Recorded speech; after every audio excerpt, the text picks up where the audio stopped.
বলেছেন। তবে আল্লাহ এটা স্পষ্ট করে বলে দিয়েছেন,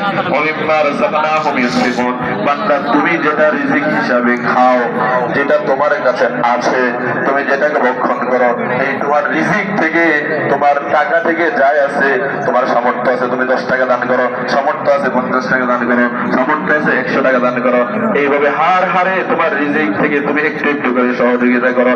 তাহলে বোঝা গেল দান সাদাকা করার জন্য শিল্পপতি হতে হবে, পুঁজিপতি হতে হবে, লাখপতি হতে হবে, এটা মুখ্য উদ্দেশ্য নয়। বরং আমার যা আছে আমি তার থেকেই যদি আল্লাহর রাস্তায় দান করি, এটাই আল্লাহর দরবারে সবচেয়ে বেশি কবুল হয়ে যায়। আল্লাহর রাস্তায় দান করতে হবে নিজের সঠিক ইনকাম থেকে। আল্লাহ বলেন, লান তানালুল বিররা হাত্তা তুনফিকু মিম্মা তুহিব্বুন। বান্দারে, যেটাকে তুমি ভালোবাসো, ওই তোমার ভালোবাসা থেকে, ওই তো ইনকাম থেকে, হালাল রুজি থেকে যতটুকু সম্ভব ততটুকু তুমি দান করো। তাহলে বোঝা গেল আল্লাহর কাছে কাছে থাকতে হলে আমাদের দান করা লাগবে। এবার আপনাদের কাছে আমি আরেকটা বিষয় জানতে চাই, আমরা জান্নাতের কাছে থাকতে চাই না জান্নাত থেকে দূরে থাকতে চাই? কাছে না দূরে? জান্নাতের কাছে না দূরে? কাছে থাকতে চাই। আল্লাহ নবী সাল্লাল্লাহু আলাইহি সাল্লাম বলেন, আস-সাখিয়্যু করিবুম মিনাল্লাহ করিবুম মিনাল জান্নাহ। যারা আল্লাহর রাস্তায় দান করবে তারা আল্লাহর কাছাকাছি থাকবে, তারা জান্নাতের কাছাকাছি থাকবে। করিবুম মিনান নাস, তারা মানুষের হৃদয়ের কাছে থাকবে।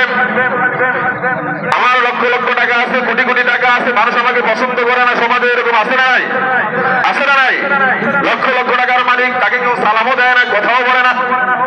আর এমনও দেখা যায় রিক্সাওয়ালা, ঠেলাওয়ালা, মজুরওয়ালা রাস্তা দিয়ে হেঁটে যায়, লোকেরা তাকে সম্মান সুযোগ সালাম দেয়, তার জন্য জায়গা ছেড়ে দেয়।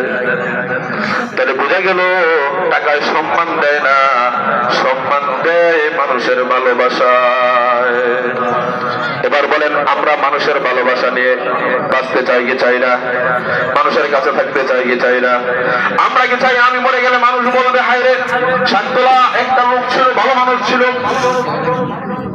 শুধু আমি জানাজার নামাজে দাঁড়িয়ে বললাম লোকটা ভালো ছিল কিনা, আপনারা বললেন ভালো, আমি বললাম লোকটা কেমন ছিল, সর্বগর্বে আপনারাও বলবেন ভালো। অথচ দেখা যায় জানাজার মধ্যে এমনও লোক আছে, এই খাটিয়া যে লাশটা শুয়ে আছে এমনও লোক আছে